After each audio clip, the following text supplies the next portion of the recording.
Hello everyone, welcome back to a online solution. मैं हूं अशफाक। तो आज मैं लाया हूं सोशल साइंस का क्वेश्चन बैंक। पिछली वीडियो में मैंने साइंस का क्वेश्चन बैंक बताया था और आज मैं बता रहा हूं सोशल साइंस का क्वेश्चन बैंक। तो यहाँ पे टोटल आपको 80 प्रश्न मिलेगा, 80 सवाल। ठीक है ना।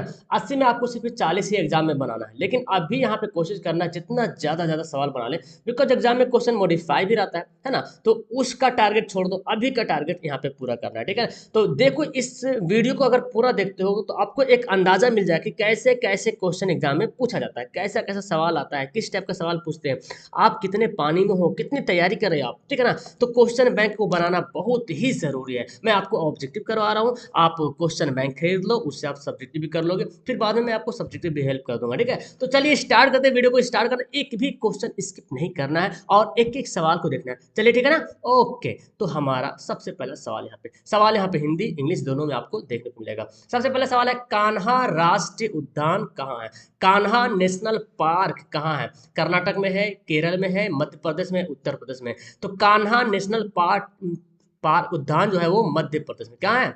मध्य प्रदेश में कान्हा नेशनल पार्क है। ओके। ऑप्शन नंबर सी इसका राइट होगा। अगला सवाल है, भारत का राष्ट्रीय पक्षी है? तो कितना हल्का बहुआ वाला सवाल दिया है ना। तो कुछ सवाल इजी रहता है ना, कुछ सवाल थोड़ा सा मॉडिफाई रहता है, कुछ सवाल थोड़ा सा मीडियम रहता है, कुछ सवाल थोड़ा सा हार्ड रहता है। ठीक है ना। तो भारत का राष्ट्रीय पक्षी कौन है? मयूर, जिसको पीकॉक बोलते हैं, जिसको मोर बोलते हैं ना। ऑप्शन नंबर सी यहाँ पे राइट होगा। अगला सवाल है, निम्न में से किसका प्रयोग ताप विद्युत संयंत्र में तापीय विद्युत का उत्पादन करने के लिए किया जाता है ना। तापीय विद्युत किसका प्रयोग जो है ताप शक्ति संयंत्रों में तापीय विद्युत का उत्पादन करने के लिए। तो तापीय विद्युत का उत्पादन करने के लिए हम लोग कोयला का इस्तेमाल करते हैं। किसका? कोयला का इस्तेमाल किया जाता है। ठीक है ना। ऑप्शन नंबर ए बिल्कुल राइट आंसर हो जाएगा, यानी कि कोल इसका सही होगा। आगे बढ़ते हैं, दक्षिण भारत की नदी घाटी परियोजना कौन सी है? दक्षिण भारत की नदी घाटी परियोजना, तुंगभद्रा नदी घाटी परियोजना, हीराकुंड नदी घाटी परियोजना, कोसी नदी घाटी परियोजना या रिहंद। तो ऑप्शन हो जाएगा हीराकुंड, सॉरी, तुंगभद्रा परियोजना। क्या हो जाएगा? Tungabhadra project. Option number A बिल्कुल राइट होगा। आगे बढ़ते हैं, बिहार में ताप विद्युत केंद्र कहाँ है? वेरी वेरी इंपॉर्टेंट सवाल कि बिहार में ताप विद्युत केंद्र कहाँ है, यानी कि थर्मल पावर स्टेशन इन बिहार, गया, बरौनी, समस्तीपुर, कटिहार। तो राइट आंसर हो जाएगा बरौनी। ठीक है ना। बरौनी में ताप विद्युत केंद्र स्थापित है। ऑप्शन नंबर बी इसका राइट होगा। आगे बढ़ते हैं, जूट उत्पादन में कौन सा देश विश्व में अग्रणी है? समझ रहे हैं ना। जूट प्रोड्यूसर में सबसे लीडिंग करने वाला कौन सा कंट्री है? बांग्लादेश, चीन, भारत या श्रीलंका। तो फिलहाल यहाँ पे भारत यहाँ पे राइट होगा। भारत जो है अभी वर्तमान में 50% जो है जूट को प्रोड्यूसर करने में लीडिंग यहाँ पे है। ओके, यानी कि लीडिंग कंट्री भारत, इंडिया जो है। Okay. Option number C. Next है, अंगोरा ऊन का स्रोत है। देखो अंगोरा, अब बोले सर ये सब सवाल तो एनसीईआरटी किताब में दिया हुआ नहीं है। हाँ, एनसीईआरटी का जो क्वेश्चन है ना, क्वेश्चन उसमें तो नहीं दिया हुआ, लेकिन आप जब किताब का जब अध्ययन करोगे तब आपको बीचों बीच से मिलेगा। अब देखो भाई, 100 नंबर 80 सवाल दे देगा ऑब्जेक्टिव का। अब एकदम बबू वाला तो सब सवाल नहीं देगा, थोड़ा सा तो घुमाएगा ही ना, ताकि बंदा कैसे आगे पीछे होगा। तो आपको थोड़ा सा डीपली भी पढ़ना पड़ेगा, डिटेल से भी पढ़ना पड़ेगा। अंगोरा ऊन का स्रोत जो है वो खरगोश, खरगोश एक अंगोरा खरगोश जाति है। ठीक है। अंगोरा खरगोश एक जात है, तो उसी खरगोश से जो अंगोरा ऊन प्राप्त किया जाता है। ठीक है ना। रैबिट है वो। नागार्जुन सागर परियोजना किस नदी पर है? तो नागार्जुन सागर जो प्रोजेक्ट है ना, नागार्जुन सागर प्रोजेक्ट किस नदी पर है? और वो है सतलज नदी पे। किस नदी, सॉरी, कृष्णा नदी पे। किस नदी पे? कृष्णा नदी पे। नागार्जुन सागर प्रोजेक्ट जो है वो कृष्णा नदी पर है। ओके। ऑप्शन नंबर बी होगा राइट, कृष्णा नदी। नेक्स्ट हीराकुंड बांध है। तो हीराकुंड बांध कहाँ पे है? तो हीराकुंड बांध आपको पता है उड़ीसा में है। किस राज्य में? उड़ीसा में, और वो है महानदी पर। यानी कि ऑप्शन इसका क्या हो जाएगा? ए इसका बिल्कुल राइट आंसर हो जाएगा। हीराकुंड बांध कहाँ है? महानदी पर है। 9 नंबर सवाल। अगला 10वां सवाल यहाँ पे है, बिहार में रेल वर्कशॉप स्थित है। 10वां सवाल है, बिहार में रेल वर्कशॉप कहाँ है? तो भाई जमालपुर यहाँ पे राइट आंसर होगा। जमालपुर, भागलपुर, मुंगेर, पटना। तो जमालपुर एक वक्त ऐसा था जहाँ जमालपुर इंडिया का सबसे बड़ा जो है वर्कशॉप हुआ करता था। तो अब लेकिन अब तो नहीं है, लेकिन जमालपुर बिहार का एक वर्कशॉप है, rail workshop. Okay. Option number A right होगा। आगे सवाल है, कांटी तापीय विद्युत परियोजना किस जिला में है? अब देखो आपको जानना पड़ेगा कांटी तापीय विद्युत परियोजना। आपकी किताब में खैर दिया हुआ सब है ना, कोई अलग से किताब से हट के भी सवाल नहीं है। तो कांटी तापीय विद्युत परियोजना जो है वो मुजफ्फरपुर में, कहाँ है? मुजफ्फरपुर में। 11 नंबर सवाल का आंसर क्या हो जाएगा? ऑप्शन नंबर सी इसका राइट होगा। जो सवाल हार्ड लग रहा होगा या जो आपने नहीं पढ़ा होगा उसको आपने कॉपी में लिख लेना है, यानी कि सवाल लिखो और यहीं पे डैश करके आंसर लिख लो कॉपी में, ठीक है, नोट कर लो। बाकी जो जान रहे तो अच्छी बात है। कौन प्राकृतिक आपदा, ये तो खैर इजी सा है। प्राकृतिक आपदा कौन है? आग लगना, बम फटना, रासायनिक दुर्घटना। तो भूकंप, भूकंप आना क्या है? ये प्राकृतिक आपदा है, ठीक है ना, यानी कि 12 का आंसर क्या हो जाएगा? सी। 13 नंबर सवाल है, संचार का सबसे लोकप्रिय साधन क्या है? मेरे ख्याल से मोबाइल तो है, लेकिन जहां तक जो बिहार बोर्ड का जो आंसर दे रहा है वो टेलीफोन ज्यादा आंसर देता है, बिकॉज एनसीईआरटी में टेलीफोन करके दिया हुआ, तो अब टेलीफोन ही टिक लगाना। टेलीफोन मोबाइल दोनों है, लेकिन एनसीईआरटी के हिसाब से आप टेलीफोन ही टिक लगाओ तो बेहतर होगा मेरे ख्याल से। ओके, तो टेलीफोन यहाँ पे राइट आंसर हो जाएगा फिलहाल। नेक्स्ट, कोसी में बाढ़ आने का कारण क्या है? कोसी में, कोसी नदी जो है वहाँ बाढ़ आने का कारण क्या है? अधिक वर्षा होना, या हिमालय की बर्फ का पिघलना, या नदी में गाद जमना, या इनमें से सभी? तो कोसी में बाढ़ आने का कारण सभी हो जाएगा। अधिक वर्षा भी होना, हिमालय की बर्फ का पिघलना ये भी है ना, नदी में गाद आना, है ना, तो ये हमारा आंसर क्या हो जाएगा? डी यहाँ पे राइट हो जाएगा। चलिए 15 नंबर सवाल पढ़ते हैं। महासागर की तली में होने वाले कंपन का परिणाम क्या है? यानी कि महासागर की तली में जब कंपन होता है, वाइब्रेशन होता है इन ओशियन बॉटम में, तो होता क्या है? सुनामी पैदा हो जाता है, सुनामी, है ना। ठीक है ना, तो सुनामी पैदा हो जाता है, तो ऑप्शन क्या हो जाएगा? सी राइट आंसर होगा, सुनामी। आगे बढ़ते हैं। किस नदी को बिहार का शोक कहा जाता है? सौरो ऑफ बिहार, है ना जी। सौरो ऑफ बिहार मतलब बिहार का शोक कहा जाता है किस नदी को? तो वो है कोसी नदी को, Kosi river. Option number B इसका राइट होगा। असहयोग आंदोलन कब शुरू हुआ था? आपको पता है असहयोग आंदोलन 1920 में, 1919 में, 1930 में। तो 1920 में जो है असहयोग आंदोलन शुरू हुआ था, यानी कि ऑप्शन नंबर क्या हो गया? बी हो जाएगा।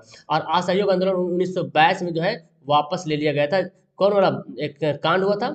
चौरा चौरी हत्याकांड। असहयोग आंदोलन वापस ले लिया गया था 1922 में। 20 में शुरू हुआ था, 22 में वापस ले लिया गया था, ठीक है। और सविनय अवज्ञा आंदोलन था 1930 में, जो नमक कानून के दौरान। और 1919 तो जानते हैं जालियां वाला हत्याकांड, है ना, 13 अप्रैल 1919। 1942 जानते हैं भारत छोड़ो आंदोलन, है ना। क्रिप्स मिशन भी 1942 में आया था, तो ये तो खैर अलग। भारत छोड़ो आंदोलन आता है 1942 में। किस देश में न्यू डील नीति लागू की गई थी, है ना, न्यू डील पॉलिसी किस देश में? ब्रिटेन में, अमेरिका में, भारत में, जर्मनी में? तो जर्मनी नहीं बल्कि अमेरिका में। अमेरिका में न्यू डील नीति जो है, न्यू डील पॉलिसी जो है इंट्रोड्यूस्ड किया था, लागू किया गया था। ओके, कहाँ? अमेरिका में। आगे बढ़ते हैं जी। भारतीय राष्ट्रीय कांग्रेस ने कब पूर्ण स्वराज की घोषणा की, है ना जी। यानी कि भारतीय राष्ट्रीय Congress, national Indian national Congress जो है पूर्ण स्वराज की घोषणा कब की थी? तो आपको पता होना चाहिए। आप देखिए 26 जनवरी 1929, 26 जनवरी 1930, 1931। तो 1929 तो आपको पक्का पक्का पता, 1929 में पूर्ण स्वराज की मांग की गई थी, 26 जनवरी 1929 में। इसका राइट आंसर हो जाएगा यही 26 जनवरी 1929 का जो है, हम लोग जो है 26 जनवरी 1950 को जो गणतंत्र दिवस मनाते हैं, इसी के कारण है। क्योंकि 26 नवंबर 1949 को बंद करके हमारा संविधान रेडी हो गया था, लेकिन इसको 26 जनवरी में किया गया था, क्योंकि 26 जनवरी को पूर्ण स्वराज दिवस मनाया गया था। इसलिए 26 जनवरी 1950 को हम लोग गणतंत्र दिवस भी मनाते हैं, ये भी फैक्ट है। किस क्षेत्र को प्राथमिक क्षेत्र कहा जाता है? प्राथमिक क्षेत्र जिसको कृषि क्षेत्र ही बोलते हैं, क्या बोलते हैं? कृषि क्षेत्र। तो हमारा ऑप्शन क्या हो जाएगा? सी जो है प्राथमिक क्षेत्र है। औद्योगिक क्षेत्र को क्या बोलते हैं? द्वितीयक क्षेत्र बोलते हैं। इस सब पॉइंट को याद रखेंगे, ठीक है ना। औद्योगिक क्षेत्र को द्वितीयक क्षेत्र बोलेंगे और सेवा क्षेत्र को तृतीयक क्षेत्र बोलेंगे, ठीक है ना। ओके, चलिए आगे पढ़ते हैं। भारत में नए आर्थिक सुधारों का प्रारंभ कब हुआ? भारत में नई नई आर्थिक सुधारों का प्रारंभ 1960 में, 1980 में, 1991 में, 2000 में। तो न्यू इकोनॉमिक रिफॉर्म जो इंडिया में हुआ था 1991 में हुआ था, ठीक है, यानी कि इसका आंसर सी राइट आंसर हो जाएगा, ठीक है ना।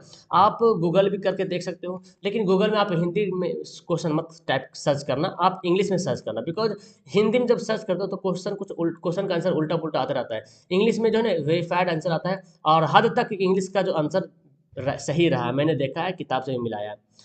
किस अर्थव्यवस्था में उत्पादन के साधनों पर निजी व्यक्तियों या संस्थाओं का अधिकार रहा? निजी व्यक्ति मतलब क्या समझे? प्राइवेट, है ना, प्राइवेट लोग होता है। तो प्राइवेट लोग किस में आता है? पूंजीवादी अर्थव्यवस्था में। सिंपल सी बात है, पूंजीवादी जो अर्थव्यवस्था होगा उसमें जो है निजी व्यक्तियों या संस्थाओं, है ना, का अधिकार आता है। निजी व्यक्तियों क्या बोला, किस अर्थव्यवस्था में उत्पादन के साधनों पर निजी व्यक्तियों या संस्थाओं का अधिकार होता है? तो पूंजीवादी अर्थव्यवस्था हो जाएगा, ऑप्शन यहाँ पे क्या हो जाएगा, ए यहाँ पे राइट हो जाएगा। चलिए आगे बढ़ते हैं, विनिमय का सर्वोत्तम माध्यम क्या है? प्राइवेट सेक्टर ऑन, ठीक है। विनिमय का सर्वोत्तम माध्यम क्या है? तो विनिमय का सर्वोत्तम माध्यम क्या हो जाएगा, मुद्रा हो जाएगा। मुद्रा जो है विनिमय का सर्वोत्तम माध्यम है, सबसे अच्छा माध्यम कौन है, मुद्रा है, यानी कि मनी। क्षेत्रीय ग्रामीण बैंक की स्थापना कब हुई थी? 1969 में, 1970 में, 1972 में, 1975 में। तो क्षेत्रीय ग्रामीण बैंक यानी कि रीजनल रूरल बैंक कब हुआ था? 1975 इसका राइट आंसर होगा। 1969 में तो क्या बोलते हैं, बैंकों का राष्ट्रीयकरण किया गया था, है ना। ठीक है, तो ऑप्शन हमारा डी होगा राइट आंसर। आगे बढ़ते हैं, समाजवादी पार्टी की स्थापना कब हुई थी? बहुत अच्छा सवाल है। समाजवादी पार्टी की स्थापना कब हुई थी? 1990 में, 1991 में, 1992 में, 1994। तो देख रहे कहाँ कहाँ से सवाल पूछा जा रहा है। ये सब सवाल मेरे ख्याल से एनसीईआरटी में तो नहीं है, लेकिन किताब में दिया हुआ, जब आप किताब को खोल के पढ़ोगे ना, एनसीईआरटी किताब कोई भी किताब है जो क्लास 10 का है, मतलब जो क्वेश्चन जो किताब में है उस क्वेश्चन को नहीं लाए, चूंकि जान रहा बोर्ड की क्वेश्चन तो बंदा रट गया होगा, है ना, रट गया होगा। तो किताब को अध्ययन कौन कर रहा है, इससे पता चल रहा है कि हमको किताब की अध्ययन बहुत जरूरी है करना। अध्ययन नहीं करोगे तो आप फंस जाओगे। कौन पार्टी का गठन कब हुआ? तो पहले बीजेपी के बारे में पूछा था, है ना, बीजेपी की स्थापना कब हुई थी। अब देखो पूछ लिया समाजवादी पार्टी की स्थापना कब, 1992 में, ठीक है ना। ऑप्शन नंबर सी, जिसको मुलायम सिंह अध्यक्ष रहे। ओके, आगे अर्थशास्त्र पुस्तक किसने लिखी? अर्थशास्त्र वेरी वेरी इंपॉर्टेंट है। अर्थशास्त्र के राइटर कौन है? Kautilya, Kautilya. Okay, option number क्या आ जाएगा? इसका दूसरा नाम चाणक्य बोलते हैं, चाणक्य, है ना। विष्णुगुप्त भी इसका नाम बोलते हैं, तीन तीन नाम इसका है, विष्णुगुप्त, विष्णुगुप्त है। तो कौटिल्य याद रखें, ऑप्शन नंबर बी। आगे बढ़ते हैं, बेल्जियम में सामाजिक विभाजन का आधार क्या है? मतलब बेल्जियम में जो सामाजिक विभाजन हुआ था, आधार क्या था? जाति था, भाषा था, या शिक्षा था, इनमें से कोई नहीं। तो बेल्जियम में जो हुआ था भाषा के आधार पे ही सब हुआ था, ठीक है। सामाजिक विभाजन किस पे हुआ था? भाषा के आधार पे हुआ था। ऑप्शन नंबर बी राइट होगा। चलिए आगे है, भारत की प्रमुख सामाजिक समस्या क्या है? इंडिया की जो सबसे ज्यादा सामाजिक समस्या प्रमुख है, जातिवादी या भाषावाद या सांप्रदायवाद, इनमें से सभी।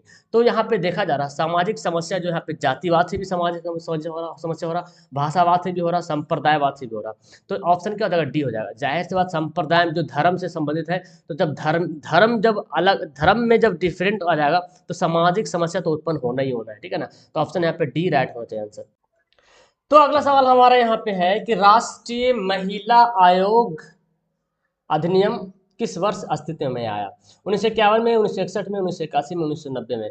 नेशनल वुमेन एक्ट, है ना, national commission of for women act जो है 1990 में अस्तित्व में आया था, ठीक है। ऑप्शन डी यहाँ पे राइट होगा। आगे बढ़ते हैं, बिहार का प्रसिद्ध पर्व क्या है? देखो आपको पता है बिहार का प्रसिद्ध पर्व कौन है? छठ पूजा जो है बिहार का प्रसिद्ध पर्व है। दुर्गा पूजा तो पश्चिम बंगाल का आपको पता है, तो बिहार का प्रसिद्ध पर्व कौन है? छठ पूजा है। ऑप्शन नंबर बी राइट होगा। बिहार में कौन जिला केला उत्पादन में प्रसिद्ध है? केला उत्पादन में सबसे आगे कौन है? तो देखिए यहाँ पे भागलपुर में भी केला होता है, लेकिन हाजीपुर का केला काफी फेमस है। तो प्रसिद्ध में देखा जाए तो हाजीपुर होगा। Okay, option number B right answer होगा। नेक्स्ट पढ़ते हैं, कौन नदी बिहार से होकर नहीं बहती है? मतलब बिहार से होकर कौन नदी नहीं गुजरती? देख रहे सवाल कैसे कैसे घुमा के दे रहा, मतलब आप समझ सकते कि आपको कैसे कैसे पढ़ना होगा। अब सवाल भी है, 80 सवाल है तो आपको 40 सवाल बनाना है, तो आसान सा है, बना सकते, कोई भारी सी बात नहीं है यहाँ पे, ठीक है ना। तो यहाँ पे बोला क्या जा रहा कि गंगा नदी देखो बिहार से तो गुजरती है, कोसी नदी तो बिहार में है, गंडक नदी भी बिहार से ही गुजरती है, गोमती नदी जो है बिहार से होकर नहीं गुजरती है, ठीक है ना। तो ऑप्शन हमारा क्या हो जाएगा? सी राइट हो जाएगा।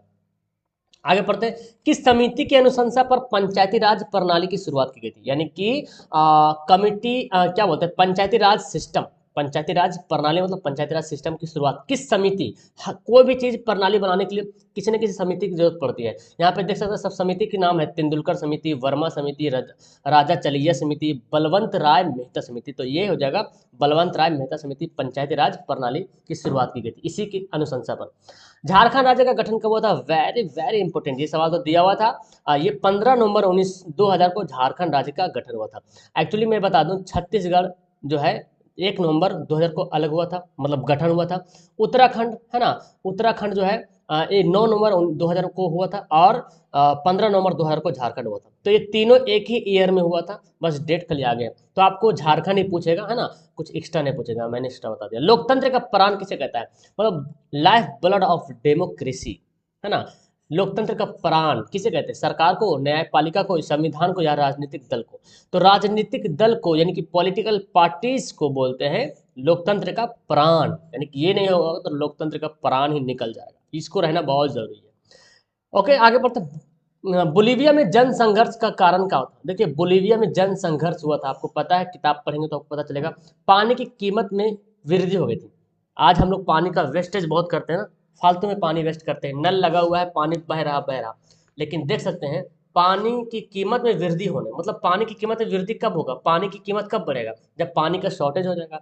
तो हमारे पास फिलहाल अभी ऐसी स्थिति नहीं आई है, हमें पानी को मतलब हिफाजत से खर्च करनी चाहिए, जहाँ पे खर्च है वहीं पे करना चाहिए, जहाँ पे है जो भी। दल बदल कानून निम्नलिखित में से किस पर लागू होता है, दल बदल कानून, है ना, इसको बोलते हैं दल बदल, एंटी डिफेंस लॉ, दल बदल कानून।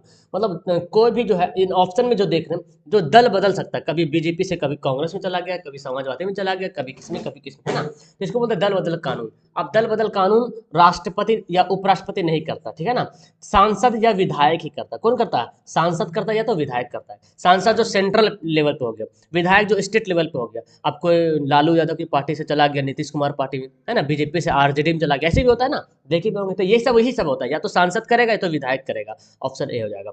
लोकतंत्र जनता का है, जनता के द्वारा जनता के लिए शासन, ये बहुत ही फेमस ये डिफिनेशन है, जिन्होंने अब्राहम लिंकन इसका डिफिनेशन दिया था। ओके, लोकतंत्र जनता का है, जनता के द्वारा जनता के लिए शासन है, ऑप्शन नंबर बी इसका राइट होगा। ओके, आगे बढ़ते हैं, पंचायती राज व्यवस्था का निम्न स्तर क्या है।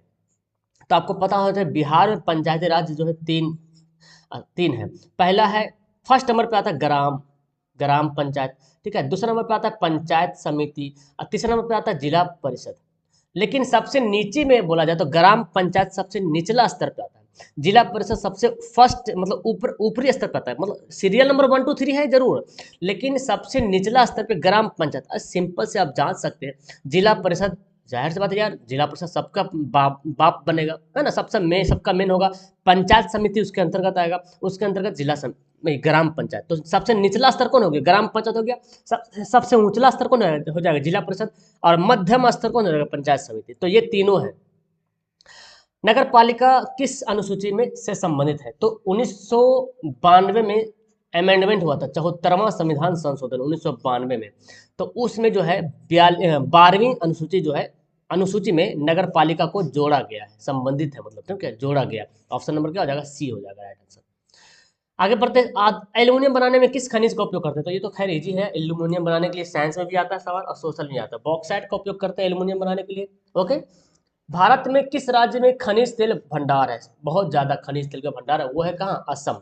और यही सबसे पहले डिगबोई जगह है जहाँ पे खोजा गया था, पता लगाया गया था, ठीक है। तो असम में जो है तेल का सर्वाधिक भंडार है। आगे बढ़ते, कौन सा ऊर्जा स्रोत अनवीकरणीय है, अनवीकरणीय मतलब क्या समझते हैं, जिसको हम एक बार यूज करेंगे दोबारा यूज नहीं कर पाते हैं। जल को तो हम हमेशा यूज करते हैं, जल नवीकरणीय है, सौर ऊर्जा भी नवीकरणीय है, पवन ऊर्जा भी नवीकरणीय है, ये हमेशा लाइफ टाइम है। लेकिन कोयला जो है नवीकरणीय नहीं, बल्कि क्या हो जाएगा, अनवीकरणीय। कोयला क्या है, अनवीकरणीय संसाधन है या ऊर्जा स्रोत है। ओके, इन्नौर पत्तन का है, देखिए नाम से पता चलेगा, इन्नौर ये गुजरात में है या गोवा में है, तमिलनाडु में, कर्नाटक। पत्तन का मतलब होता है पोर्ट, जो क्या बोलते हैं यार उसको, पानी वाला जहाज जहाँ पे रुकता है उसको पोर्ट बोला जाता है। तमिलनाडु में, कहाँ है, तमिलनाडु में, ऑप्शन नंबर सी इसका राइट होगा। किस नगर को भारत की सिलिकॉन वैली के नाम से जाना जाता है, सिलिकॉन वैली, सिलिकॉन सिटी जो बोलो, है ना, बेंगलुरु, हैदराबाद, कोलकाता, मुंबई। तो बेंगलुरु यहाँ पे राइट आंसर हो जाएगा, इसको सिलिकॉन सिटी के नाम से जाना जाता है। डीआरडीओ, इसरो, बहुत बड़ी मतलब टेक्नोलॉजी टाइप का जो सिटी है ये यहाँ। ऑप्शन ए हो जाएगा फिलहाल। नेक्स्ट, पेरियार राष्ट्रीय उद्यान कहाँ है, देखिए राष्ट्रीय उद्यान दो सवाल आ गया, कान्हा भी पूछ दिया है, पेरियार भी पूछ दिया है। तो आपको कितना डीपली पढ़ना पड़ेगा आप सोच सकते हैं, इससे अंदाजा लगा सकते हैं। क्वेश्चन बैंक इसलिए मैं बता रहा हूँ ताकि आप अंदाजा लगाइए कि हमको कैसे कैसे पढ़ना है, कौन कौन सा सब मतलब किताब का अध्ययन तो करना बहुत जरूरी है, तभी आप पूरा ऑब्जेक्टिव को खंगाल सकते हैं, जहां से पूछे आप आराम से बता सकते हो। तो पेरियार जो है वो केरल में, ऑप्शन नंबर क्या हो जाएगा, डी राइट होगा। आगे बढ़ते हैं, निम्न राज्यों में से किसमें वन का सबसे अधिक विस्तार, तो ये तो खैर लकीर का फकीर है, किताब में भी दिया हुआ है, मध्य प्रदेश में है ना। ये जो एनसीईआरटी जो क्वेश्चन दिया वो तो खैर इजी है, आराम से बना लीजिएगा, लेकिन कुछ क्वेश्चन ऐसा भी पूछ रहा है जो एनसीईआरटी में नहीं दिया हुआ, क्वेश्चन में नहीं दिया हुआ है, हाँ किताब के बीचों बीच में टॉपिक में दिया हुआ है, तो टॉपिक आपको पढ़ना पड़ेगा। टेक्सोल का उपयोग होता है, ये भी दिया हुआ क्वेश्चन में, कैंसर के इलाज में जो है टेक्सोल का उपयोग करते हैं। ऑप्शन नंबर क्या हो जाएगा, सी इसका राइट हो जाएगा। टेक्सोल इज यूज्ड क्या हो जाएगा, कैंसर। चलिए आगे बढ़ते हैं, भोपाल गैस आपदा, तो आपको पता हो जाएगा भोपाल गैस मिथाइल आइसोसाइनेट नाम का गैस लीक हुआ था भोपाल गैस त्रासदी में। तो वो बोला गया कि ये आपदा कैसे है, तो ये तो मतलब प्राकृतिक आपदा तो हो नहीं सकता है, क्योंकि ये तो मानव के द्वारा, आदमियों के द्वारा किसी न किसी गड़बड़ी के कारण हुआ होगा, इसको मानव जनित आपदा बोलेंगे। क्या बोलेंगे, मानव जनित आपदा। क्लियर है ना। आगे देखिए, कौन भूकंप का सर्वाधिक खतरनाक जोन है। भारत में भूकंप के लिए 5 जोन बनाया गया, 5 जोन, इसको मैं अलग से वीडियो बना दूंगा टॉपिक वाइज, ठीक है। 5 जोन अलग अलग मतलब बांटा गया, इसमें जो है 4 जोन भी खतरा है लेकिन, और 5 जोन भी खतरनाक है, लेकिन सबसे ज्यादा खतरनाक है जो जोन 5, ठीक है। जोन 5 जो है सबसे ज्यादा खतरनाक, भूकंप का सर्वाधिक खतरनाक जोन माना जाता है। 4 भी खतरनाक है, लेकिन 4 से ज्यादा, सर्वाधिक मतलब ज्यादा है 5, ठीक है। आगे बढ़ते हैं, तटबंध के किनारे किस प्रकार के वनस्पति को सघन रूप से लगाना चाहिए। तो तटबंध कहते हैं एक्चुअली जो नदी के समुद्र के किनारे का जो जगह होता है, ठीक है ना, तो वहां पे हमको मैंग्रोव टाइप का जो है वनस्पति लगाना चाहिए सघन रूप से, ठीक है ना। तो ऑप्शन क्या हो जाएगा, ए यहाँ पे राइट आंसर हो जाएगा, मैंग्रोव। आगे बढ़ते हैं, सर्वाधिक खतरनाक सुखाड़ है। सुखाड़ देखो, सामान्य सुखाड़, ये भी सुखाड़ है, मौसमी सुखाड़, कृषि सुखाड़, तो सबसे ज्यादा खतरनाक कौन होगा, कृषि। अगर हम खेती कर लिए, अनाज लगा दिए, उस टाइम सुखाड़ आ जाएगा तो पता चला भाई तो सबके सब भूखे मर जाएंगे ना, सुखाड़ अकाल आ जाएगा फिर। तो सबसे खतरनाक सुखाड़ कृषि सुखाड़, तो दुआ है कि कृषि सुखाड़ ना आवे। सामान्य सुखाड़ तो आते ही रहता है, मौसमी सुखाड़ कभी कभी बारिश ही नहीं होती है, लेकिन कृषि के टाइम में सुखाड़ ना हो, ये हमारे लिए सबके लिए फायदेमंद है। आर्थिक विकास का गैर आर्थिक कारक कौन है, गैर आर्थिक कारक, समझ रहे हैं ना। आर्थिक विकास का गैर आर्थिक कारक, प्राकृतिक संसाधन, वित्तीय संस्थाएं, पूंजी निर्माण या मानवीय संसाधन। तो यहाँ पे हो जाएगा गैर आर्थिक कारक हो जाएगा मानवीय संसाधन, ठीक है ना, इसको याद रखेंगे। आर्थिक विकास का गैर आर्थिक कारक कौन हो जाएगा, मानवीय संसाधन, यानी कि यहाँ पे दे रहा non economic factor of economic development, तो ह्यूमन रिसोर्सेज वही बोलते हैं मानव संसाधन। केंद्रीय सहकारी बैंकों का गठन होता है, देखिए इसको आपको समझना है। केंद्रीय सहकारी मतलब हुआ सेंट्रल कोऑपरेटिव बैंक, देखिए यहाँ पे लिखा हुआ सेंट्रल कोऑपरेटिव बैंक, तो इसको याद रखेंगे। तीनों में बताता हूँ, सेंट्रल कोऑपरेटिव बैंक जब पूछा जाएगा आपसे, अगर हिंदी नहीं समझ आएगा तो इंग्लिश देख लीजिएगा, इंग्लिश से बहुत क्लियर हो जाता है, ठीक है। तो सेंट्रल कोऑपरेटिव बैंक जो है जिला स्तर पर होता है, कहाँ पे होता है, जिला स्तर पर, यानी कि इस सवाल का ऑप्शन क्या हो जाएगा, बी हो जाएगा। एक होता है स्टेट कोऑपरेटिव बैंक, क्या होता है स्टेट कोऑपरेटिव बैंक, तो स्टेट कोऑपरेटिव बैंक होगा स्टेट लेवल पे। एक होता है प्राइमरी प्राइमरी टाइप का कोई बैंक का नाम, primary cooperative bank, primary agriculture, sorry primary agriculture क्या होता है, सोशलिस्ट बैंक टाइप का है, ठीक है ना। तो वो हो जाएगा ग्राम स्तर पे, ठीक है, इसको याद रखेंगे। तो आपको क्या पूछा गया, सेंट्रल कोऑपरेटिव बैंक, तो सेंट्रल कोऑपरेटिव बैंक जो है वो जिला स्तर पे होगा, स्टेट कोऑपरेटिव बैंक जो स्टेट स्तर पे लेवल पे होगा, और primary agriculture socialist bank type का होगा तो ग्राम स्तर पे होगा। कौन मिश्रित अर्थव्यवस्था की विशेषता है, देखिए निजी क्षेत्र, सार्वजनिक क्षेत्र, आर्थिक क्षेत्र, ये तीनों जब मिल जाएगा, ऐसे तो आप जानते हैं निजी क्षेत्र और सार्वजनिक क्षेत्र तीनों दोनों मिलता है तो बनता है क्या, मिश्रित अर्थव्यवस्था। लेकिन हम इन दोनों में ऑप्शन कैसे सिलेक्ट करेंगे, तो इनमें से सभी तो दिया हुआ तो इनमें से सभी हो जाएगा, मतलब आर्थिक नियोजन भी दोनों में आ जाएगा, ठीक है ना। तो यह है मिश्रित अर्थव्यवस्था की विशेषताएं हैं। भारत सरकार ने किस प्रकार की शिक्षा को मौलिक अधिकार घोषित किया है, मौलिक अधिकार शिक्षा, राइट टू क्या होता है, right to fundamental right, education का जो फंडामेंटल राइट है वो प्राथमिक शिक्षा, यानी कि 1 से 5 ये प्राथमिक शिक्षा है, हर किसी को ग्रहण करना, ये फंडामेंटल राइट है, प्राथमिक शिक्षा है। तो primary education okay, fundamental right है, मौलिक अधिकार है हर किसी को। लेनिन की मृत्यु कब हुई, तो ये तो खैर रटा रटा हुआ है, 1924 में, है ना, लेनिन की मृत्यु हुई थी। 1919 में लेनिन ने नई इकोनॉमी पॉलिसी लाया था, एनईपी, है ना, 1921 में, इसको भी याद रखेंगे। आगे सवाल यहाँ पे है, वियना कांग्रेस में कौन राष्ट्र सम्मिलित नहीं था, बहुत अच्छा सवाल है। तो वियना कांग्रेस में कौन राष्ट्र सम्मिलित नहीं था, यहाँ पे देखिए ऑप्शन दिया हुआ, फ्रांस दिया हुआ है, और रूस दिया हुआ है, और फिर जर्मनी दिया हुआ है। ठीक है, तो इसका राइट आंसर क्या होगा? तो इसका राइट आंसर होगा जर्मनी। जर्मनी जो है इसमें सम्मिलित नहीं था। आपको पता है वियना कांग्रेस 1815 के आसपास है ना। तो ब्रिटेन भी था, रूस भी था, फ्रांस भी था, जर्मनी उसमें नहीं था। ओके, यानी कि इसका आंसर क्या हो जाएगा? ऑप्शन नंबर डी यहाँ पे राइट होगा। आगे बढ़ते हैं। संयुक्त वियतनाम का गठन किस वर्ष से हुआ था? 1954 में, 1968 में, 1974 में, 1975 में। तो संयुक्त वियतनाम का गठन हुआ था 1975 में, यानी कि ऑप्शन नंबर डी इसका बिल्कुल राइट आंसर हो जाएगा। क्लियर है? चलिए, आर्य समाज की स्थापना किसने की थी? आपको पता है आर्य समाज की स्थापना किसने की थी? स्वामी दयानंद सरस्वती, है ना जी। स्वामी दयानंद सरस्वती ने आर्य समाज की स्थापना की थी। ओके, यानी कि क्या बोलता है? Arya Samaj was founded by Swami Dayanand Saraswati. Wasp engine का आविष्कार किसने किया था? बहुत इंपॉर्टेंट सवाल, इसमें बंदा कंफ्यूज होता है स्टीफेंसन में और जेम्स वाट में। देखिए मैंने बताया भी था कि वास्प इंजन का आविष्कार किया था जेम्स वाट ने।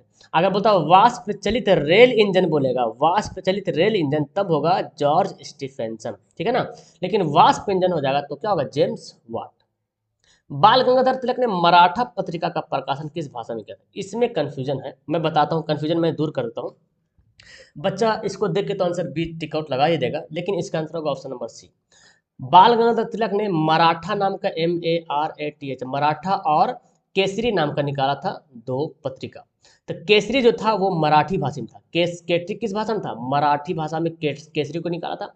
और मराठा जो पत्रिका था वो अंग्रेजी भाषा में, ठीक है ना, अंग्रेजी भाषा में, याद रखेंगे अंग्रेजी भाषा में। तो ऑप्शन क्या हो जाएगा? सी यहाँ पे राइट होगा। ओके, मराठा पत्रिका जो अंग्रेजी भाषा में, अक्सर बच्चे मराठा तो मराठी में लगा देगा, ठीक है, लेकिन आप याद रखें मराठा जो पत्रिका था वो अंग्रेजी भाषा में था, और केसरी पत्रिका था वो मराठी भाषा में था, ठीक है ना, दोनों उसी का था। सबसे अधिक कठोर खनिज आपको पता है? सबसे अधिक कठोर कौन है? दुनिया का सबसे ज्यादा कठोर पदार्थ वो है हीरा। ओके जी, डायमंड। आगे बढ़ते हैं। रबर की खेती भारत के किस राज्य में सबसे ज्यादा होती है? केरल, गुजरात, आंध्र प्रदेश, छत्तीसगढ़। तो केरल यहाँ पे राइट आंसर, केरल। केरल में रबर की खेती सबसे ज्यादा होती है ना। Rubber is cultivated in which state of India? Kerala. आगे बोलते हैं भारत में उपभोक्ता संरक्षण कानून कब बना, ये कब लागू हुआ? ये तो भी तो रटा हुआ है, बिकॉज बहुत बार पढ़ चुके। 1986 में, 1986 में उपभोक्ता संरक्षण कानून लागू हुआ था भारत में। ओके, नेक्स्ट, बिहार में जीवन यापन का मुख्य साधन क्या है? बिहार में जीवन यापन का कृषि, उद्योग, व्यापार, इनमें से सभी। बिहार में जीवन यापन का मुख्य साधन क्या है? अब यहाँ पे इसका तो राइट आंसर कृषि होना चाहिए, बिकॉज कृषि से लोग ज़्यादा डिपेंड करते हैं। बिहार में कृषि पे लोग जो है ज़्यादा डिपेंडेंट है। उद्योग पे भी है, व्यापार भी है, लेकिन जीवन यापन का मुख्य साधन अगर पूछा जा रहा तो ऑप्शन यहाँ पे ए यहाँ पे राइट आंसर होना चाहिए। कहीं कहीं डी भी दिख रहा, ठीक है ना। तो यहाँ पे ए आंसर होना चाहिए राइट। आपका क्या राय है नीचे कमेंट करेंगे, ठीक है ना। आंसर ए ज़्यादा सटीक मेरे तरफ से जा रहा। मुख्य साधन तो फिर कब कुछ कुछ व्यापार में तो बहुत कम अभी आ रहा, उद्योग भी बहुत बिहार में नहीं के बराबर है ना। कृषि यहाँ पे मुख्य साधन देखने को मिलता है जीवन यापन के लिए। ऑप्शन ए यहाँ पे होना चाहिए राइट अकॉर्डिंग टू मी, और मैंने देखा भी है इसलिए मैं बता रहा हूँ। पशुपालन एवं मत्स्य पालन किस क्षेत्र के अंग है? तो देखिए पशुपालन और मत्स्य पालन ये सब जो है कृषि क्षेत्र में आता है। किस क्षेत्र में? कृषि क्षेत्र में। और कृषि क्षेत्र जो है प्राथमिक क्षेत्र के अंतर्गत आता है, ठीक है ना। कृषि क्षेत्र जो है प्राथमिक क्षेत्र के अंतर्गत आता है, यानी कि प्राइमरी सेक्टर है। स्वतंत्रता प्राप्ति के बाद भारत का मुख्य आर्थिक उद्देश्य क्या है? जब स्वतंत्रता प्राप्ति हुआ था तो भारत का मुख्य आर्थिक उद्देश्य क्या है? तीव्र आर्थिक विकास हो, रोजगार सृजन हो, निर्धनता उन्मूलन हो, सभी। तो बिल्कुल जब जब भारत स्वतंत्र हुआ था तो बहुत गरीब था भारत जिस टाइम, क्योंकि अंग्रेजों ने तो पूरा लूट लिया था ना भारत को। तो उस टाइम तीव्र आर्थिक विकास भी बहुत तेजी करना था, रोजगार भी जरूरी था वहाँ पे, जो निर्धनता जो है उसको भी उन्मूलन करना है, उसको भी सुधारना था, सभी के सभी यहाँ पे जरूरी हो जाएगा, ठीक है। किस शहर को भारत की वित्तीय राजधानी कहते हैं? ये तो फाइनेंशियल कैपिटल तो हर किसी को पता है, मुंबई को जो है वित्तीय राजधानी कहते हैं। तो बीच बीच में हल्का हल्का सवाल देता था कि आप आराम से थोड़ा सा एंटरटेनमेंट के बना लीजिएगा। सोने के जेवरों की शुद्धता सुनिश्चित करने के लिए किस मानक चिन्ह का प्रयोग करते हैं? तो हर किसी चीज को गुण पता करने के लिए उसका एक मानक चिन्ह बनाया गया है। जैसे एग मार्क है, खाने पीने वाला जो चीज है ना, एग मार्क। इको मार्क भी कहीं कहीं देखे होंगे, ISI मार्क देखे होंगे, कुछ सामान वगैरह होता है उसमें भी देखे होंगे ना, बोलता होगा ये ISI मार्क है, ठीक है ना। तो ये होल मार्क, सोने ज्वेलरी वगैरह जो है ना वो होल मार्क के लिए यूज होता है, ठीक है ना। तो एक सवाल आया था, एग मार्क वाला भी सवाल आया था, खाद्य पदार्थों के लिए एग मार्क का इस्तेमाल करते हैं। आगे, विश्व व्यापार संगठन यानी कि WTO वर्ल्ड ट्रेड ऑर्गेनाइजेशन 95 में इसकी स्थापना हुई थी। कौन आधात्विक खनिज है? आधात्विक मतलब धातु जो नहीं है, तो सोना तो धातु है, टिन भी धातु है, ठीक है ना, और निकल भी धातु है, यानी कि अबरक जो है अधातु है, इसको बोलते हैं माइका। क्या बोलते हैं? माइका।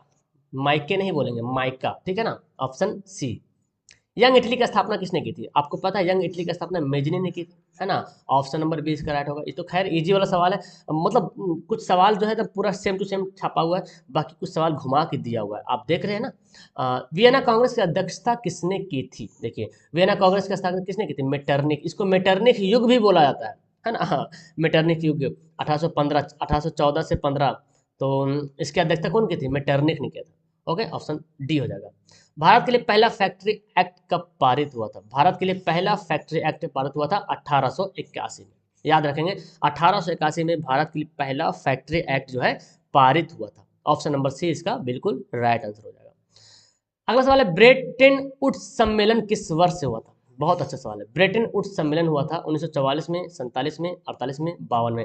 तो 1944 में ब्रेटन वुड्स सम्मेलन हुआ था, ठीक है ना। ब्रेटन वुड्स सम्मेलन कब हुआ था? 1944 में। याद रखेंगे, Bretton Woods conference held in which year? 1944। किस पत्रिका ने रातों रात वर्नाक्यूलर प्रेस एक्ट से बचने के लिए भाषा बदल दी थी? क्या बात यार, मतलब सोच सकते रातों रात अपना भाषा बदल लिया था वर्नाक्यूलर प्रेस एक्ट से। ये अंग्रेजों के द्वारा लाया गया था वर्नाक्यूलर प्रेस एक्ट, कि हिंदुस्तानी जो है कोई भी ऐसा पत्रिका, ऐसा न्यूज़पेपर इस्तेमाल नहीं करेगा जिससे मतलब लोग भड़के, है ना। अंग्रेजों के खिलाफ लोग भड़के, ऐसा न्यूज़ का इस्तेमाल नहीं किया जाता, इसके लिए वर्नाक्यूलर प्रेस एक्ट लाया गया था, ठीक है ना। तो क्या था, कौन तो अमृत बाजार पत्रिका था, इन्होंने अपना लैंग्वेज ही बदल दिया था। समझे, तो ऑप्शन सी हो जाएगा राइट। अंकुरवाट का मंदिर कहाँ है? तो कंबोडिया में अंकुरवाट का मंदिर है ना, ये तो हर किसी को पता है, कंबोडिया में अंकुरवाट का मंदिर है। जालियांवाला बाग हत्याकांड, ये तो है, बच्चा बच्चा बोलेगा, गली के बच्चा बच्चा बोलेगा, चिल्ला चिल्ला के बोलेगा कि 13 अप्रैल 1919 को जालियांवाला बाग हत्याकांड हुआ था। उधम सिंह ने जो है जनरल डायर को गोली मारा था, ठीक है ना, याद रखेंगे। तो जालियांवाला बाग कहाँ है आपको ये पता होना चाहिए। ऑप्शन यहाँ पे ए राइट, अमृतसर में। ओके, आगे पढ़ते हैं। हिंद स्वराज पुस्तक की लेखक, लिखने वाला कौन? ये भी हर कोई बता देगा। हिंद स्वराज, यंग इंडिया, है ना, यंग इंडिया, हिंद स्वराज, ये महात्मा गांधी। हरिजन, ये भी किसके द्वारा है? महात्मा गांधी के द्वारा। तो यंग हिंदू स्वराज, अच्छा हिंद स्वराज है ना, महात्मा गांधी, ऑप्शन नंबर सी। तो यहाँ पे मेरा 80 सवाल कंप्लीट हो गया ऑब्जेक्टिव सवाल का। अब कुछ सब्जेक्टिव सवाल है, तो सब्जेक्टिव के लिए आप ऐसा करो, क्वेश्चन बैंक ले लीजिए मार्केट से, उसमें आपको ये सब सवाल मिलेगा, तो उसमें आपको फोकस करना कि इसमें सब्जेक्टिव पे, क्योंकि क्वेश्चन बैंक में ऑब्जेक्टिव क्वेश्चन का भी बहुत बहुत मिस्टेक दिया हुआ है। तो उम्मीद करता हूँ कि आपको ये सवाल पढ़ने में बहुत ही मज़ा आया होगा, समझ में भी आया होगा। नीचे कमेंट जरूर करना। इस तरह से मैं आपको हर सब्जेक्ट का क्वेश्चन बैंक करवाने की कोशिश करूँगा, और करीब 15, 16, 14, 12, 13, 18, 17, 16 सबको मैं कराऊंगा 1 बाय 1। ओके, कि पेशेंस और तैयारी जम के करें। इसमें से जो सवाल आपको याद है अच्छी बात है, जो याद नहीं था उसको आप जरूर नोट कर ले। ओके, चलो वीडियो क्लास करते हैं। अभी तक जिन्होंने चैनल को सब्सक्राइब नहीं किया, सब्सक्राइब कर लो, और जिन्होंने लाइक वाइक नहीं किया तो फिर बोलने की जरूरत ही नहीं, लाइक तो किया ही करो, है ना। That's all, thank you everyone, मिलते हैं नेक्स्ट वीडियो में, बाय।